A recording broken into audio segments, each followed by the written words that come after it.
Hi, everybody. Dan Illman, Mike Beer, the DRF race of the day for Saturday, July the 25th, race number 10 at Saratoga. It's the Grade 1 Alfred G. Vanderbilt Handicap, some of the top sprinters in the country going 3/4 of a mile. Before we get to the analysis, let me remind you about our dedicated Saratoga event page, where you can get picks, PPs, clocker reports, betting strategies, lots more. It's the Saratoga Handicapping Shop, the must-have tools to win big at Saratoga. Go to drf.com/spa for all the details. Here's the field for the Vanderbilt. You can download free Formulator past performances for this race on the Race of the Day event page at drf.com.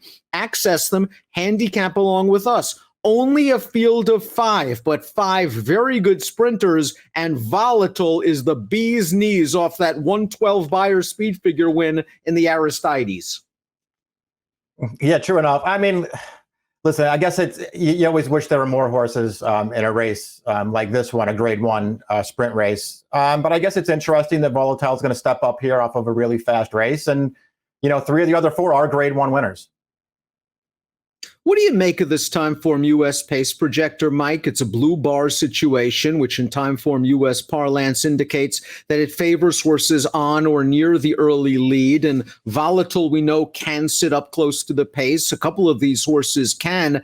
Do you see Volatile perhaps getting an easy lead? And if that's the case, he doesn't need a lot of help to begin with.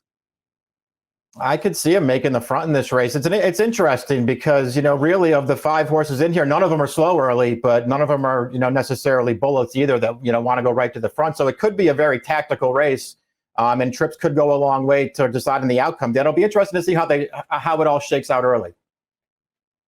A horse that has run well while saving ground in the past is the 1 Lexitonian, the biggest price of the 5, 20-1 on the morning line. He won the Grade 3 Chick Lang back in 2019 after breaking from the rail. He was dusted by Whitmore 2 starts back, but it was his first start of the year, and he came right back out of that race to win a decent non-winners of 3 other than Optional at Churchill Downs, showing improved speed. This is a nice Timeform US pace projector for Lexitonian, but he's going to have to step it up against some legitimately good sprinters. That's what I thought too. He's actually a pretty nice horse, and I thought he ran well last time, winning that race. It just feels like he's probably in a pretty tough spot here. Whitmore, the number 2, has banked over $3 million in his career. He has been first or second in 24 of 34. He has won 14 races, including the Grade 3 Count Fleet Sprint Handicap for the 3rd year in a row. Here's his win in the Count Fleet Sprint. He beat 2 next out winners that day. Whitmore loves Oaklawn Park. We know that for sure. While Whitmore has shown tactical speed on occasion, Mike, I wonder if the moderate pace situation works against him the most.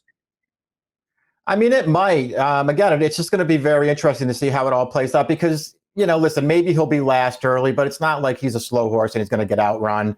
I very much respect him, Dan. I liked his win in the Count Fleet last time. He has come back as a 7-year-old, as far as I can tell, in really good form. He's already a Grade 1 winner at Saratoga. There's plenty to like about this horse.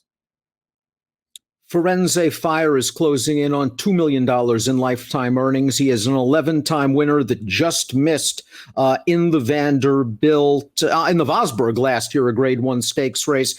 Like many, he was dusted by Vacoma in the Carter over a wet track. Nice to see him rebound when he dropped in class. Here's the Grade 2 True North, and he's cruising on the outside, turning into the stretch. He's going to take over the lead. He's going to go by these horses, and he's supposed to go by these horses. He's better than the Yorktons and the Stan the Mans of the world. Firenze Fire is a horse that does have natural speed, but it seems like they like to take him off and get him to the outside and in the clear. Yeah, he does have good speed. He's a good gate horse, too. He tends to always break the gate very sharply, but they don't want to put him on the lead. I suspect he'll be up close to the pace in this race, Dan, like he usually is. Only a 97 Beyer for that True North we just watched, but that's all he really needed to do. He was just way better than those horses. And I like the fact that he took a big step forward off of his Carter. It's the 2nd year in a row for this horse that was a little flat. First time off the layoff, and then second time off the layoff, he really went forward. This is a horse who, he was holding his own, more than holding his own, with the best dirt sprinters in the country all throughout 2019. And it feels like Kelly Breen got him to one of his good races last time. He's a huge threat in here. Whitmore and Firenze Fire, two hard-hitting old-timers, kind of the gatekeepers of this division. Volatile's the new face. He's won his last three, including the 112 Beyer performance in the Aristides. He has natural speed, and if he runs anything close to that last race, he's going to be very, very tough. This is his class test. It is. It's going to be very interesting to see what he does. The 112 Beyer that he earned last time is going to win this race. We'll see if he can run it. You can just tell by watching him run. He's all raw talent. He really does have a lot of ability. It feels like he's going to be a graded stakes horse at some point. And listen, I guess in some ways he got really lucky, Dan. He only has to face 4 horses here in his first graded stakes attempt. Again, 3 of them are already grade 1 winners, so it's not like it's a walkover for him. But I'm not going to be surprised when he wins. Mind Control is not only 2 for 2 at Saratoga, he is a grade 1 winner in both of those races. The Hopeful at 2, the Jerkins at 3. He has been managed masterfully by trainer Greg Sacco. He has earned $1 million. You're getting 6-1 on the morning line. He's been a beacon of consistency throughout his career. He caught Vacoma. He caught that wet track. He caught a layoff in the Carter. I think you can make a lot of excuses for that race. Mind Control is a horse that you never want to sleep on because he's always one step away from a big effort. Yeah, true enough. I'd be willing to give him the benefit of the doubt. He didn't run well last time at all, but I'd be willing to give him the benefit of the doubt for that race. Listen, there's nothing flashy about him, but he just shows up and he tends to run every single time. It's not like, it's funny, Dan, because it's not like, he's overmatched by these horses. In some ways, you could sort of just dismiss him sometimes because he's not a big flashy horse, but he is not overmatched by this field and he's going to be a good price.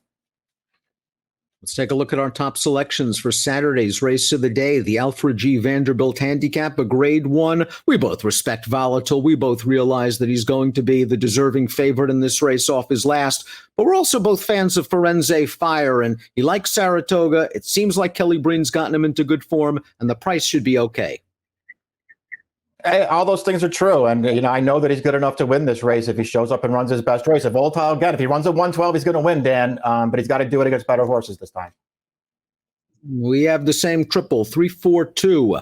3-4 is where I'm going to go in my multiple race wagers. It's the grade 1 Alfred G. Vanderbilt Handicap, approximate post time 6:16 Eastern. Best of luck.